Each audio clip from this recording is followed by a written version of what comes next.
Well, two members of Hezbollah have emerged as possible successors to take over the leadership. First up, 71-year-old Naim Qassem currently serves as the group's Deputy Secretary General.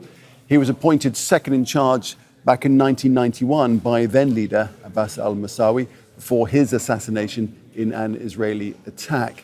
Qassem was a co-founder of Hezbollah and is one of its chief ideologues. Another possibility is Hashem Safieddine, who's a cousin of the late leader Hassan Nasrallah. He's serving as the head of Hezbollah's executive council. Safieddine has close ties with Iran. He's been designated a terrorist by the United States and by Saudi Arabia.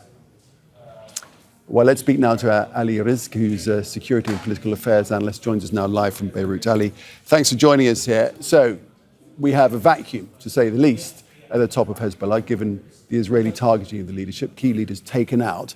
So how do you think Hezbollah will be playing this right now? Well, look, I spoke to a Hezbollah source earlier, and he said that it's possible that Hezbollah will not announce who is the next leader for quite some time. For a simple fact, I think that if it does that, then that successor would also be subject to an attack and a possible assassination. Just recently, I think it was yesterday, the new commander of the Radwan Forces was assassinated by Israel, just a few days after he was appointed following the assassination of his predecessor. So I think that Hezbollah has to address these gaps and this apparent infiltration or compromise which has taken place within its ranks before it can clearly declare who is in fact going to occupy those senior positions within this party. So I think it's quite likely that Hezbollah, they will try and address the situation, fill in the gaps, but in the most secretive way possible, so as to avoid those vulnerabilities which Israel could easily take advantage of, particularly given the very formidable intelligence capabilities which we've seen Israel use in this latest round of escalation. Do you think that deciding who fills the gap at the top will come before any potential retaliation? That's a very important question. Not necessarily, no. I think that Hezbollah still possesses the capabilities to launch some painful attacks on the Israeli side. And more importantly, Hezbollah is in a race against time because Israel is not letting up. It's following through. After the assassination of Sayyid Hassan Nasrallah, we're seeing more and more operations. And the chief of staff of the Israeli military, Herzi Halevi, did say we're not going to give Hezbollah any room to breathe. So given that pace, given that strategy being employed by the Israeli military, Hezbollah is called upon to issue a painful retaliation as soon as possible. However, at the same time, it has to carefully calibrate that retaliation so as not to drag the situation into that all-out war. And Hezbollah knows very well, I've heard this personally from Hezbollah officials themselves, that the Israeli game plan is to drag the US alongside Israel into a regional war. So bearing that in mind, Hezbollah will react or will behave in a way which doesn't allow that to happen. Now, it has succeeded in doing that in the past.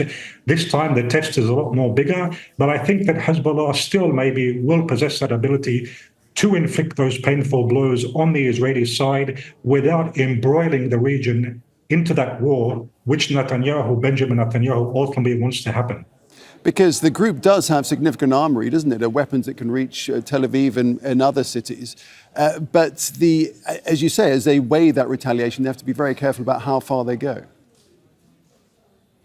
Indeed, as I said, that's been the approach. But this time round, it's quite different. I mean, the balancing act which Hezbollah has successfully played, this time it's a lot more difficult, because how do you inflict a painful blow which would be at parity with these Israeli devastating operations which have taken place? Not just, by the way, the assassination of Sayyid Hassan Nasrallah. The assassination of Sayyid Nasrallah was the culmination.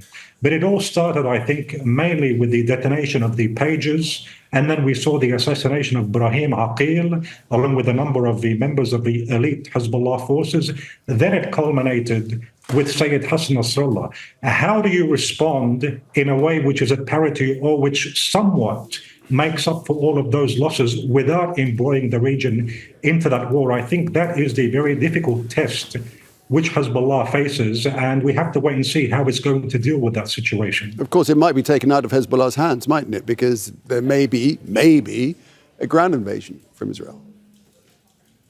That's also entirely possible, but I think that if Israel were to opt for that scenario, I think that is fraught with risk, because when it comes to ground operations, that is the element of strength which Hezbollah possesses. But we do have to wait and see. I think the big question is, by taking out the military brains, if you would like, I'm talking about the commanders and also Sayyid Hassan Nasrallah himself, who was a very skillful military planner.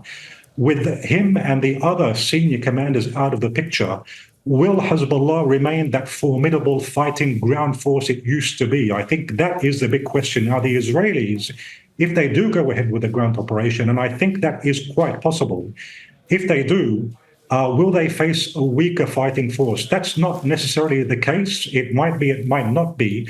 But we have to remember Hezbollah has defied the odds before.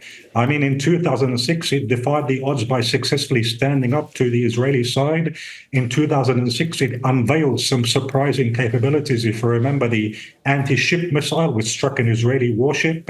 So Israel could be in for some surprises if it does go on that path. All right, Ali, we'll leave it there for now. Thanks very much for that. Ali Rizk, security and political affairs analyst. Joining us from Beirut. Thank you. Make sure to subscribe to our channel to get the latest news from Al Jazeera.